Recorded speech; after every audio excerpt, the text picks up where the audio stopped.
प्रिय साथियों, परम पूज्य सदगुरुदेव श्री सतपाल जी महाराज हंसादेश सितंबर 2010 की पत्रिका में कहते हैं कि भिलनी भगवान राम के घर नहीं आई, भिलनी की कुटिया में प्रभु राम पधारे।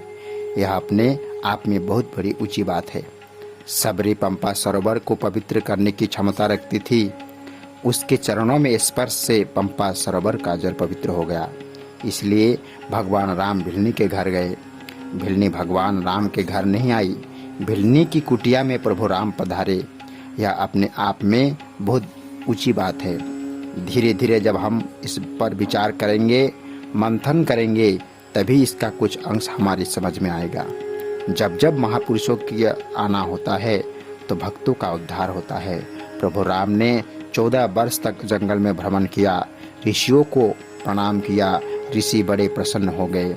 जाति न पूछो साधु की, पूछ लीजिए ज्ञान, मोल करो तलवार की, पढ़ो रहन दो म्यान। भगवान राम ने नाना प्रकार की लीलाओं की, पर कोई कोई उनकी व्यापकता को समझ पाया।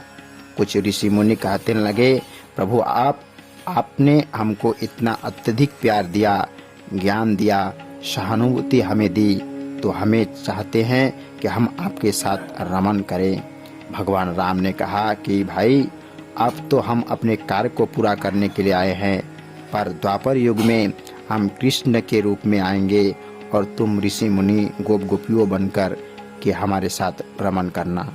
तो द्वापर युग में वही ऋषि मुनियों की आत्म गोप गोपिया के रूप में आई। आदरणीय श्री महाराज जी कहते हैं कि अनन्य भक्ति के लिए भक्तों को सांप्रदायिक गोलियां को छोड़ सीधे लक्ष्य तक जाना चाहिए। चौराहे में न फंसकर दृढ़ श्रद्धा और ध्यान से हृदय योग करना आवश्यकता है। क्या आपने बिलेन की अनन्य भक्ति वार्ता के बारे में सुना है? दुनिया की हर अजीब तस्वीर में मत उलझो, मुझे मन लगाकर ध्यान करना है। ध्यान, निष्ठा, विश्वास, गुरु आज्ञाओं के अक्षरों का पालन करके आप अनन्य भक्ति तक पहुंच सकते हैं। सभी भक्त योग साधना करें। सबसे पहले अपने आप में बदलाव लाएं। योग साधना से ही सद्भावना जागती है और उद्यत भक्ति के पद पर पहुंचने में सफल होगी।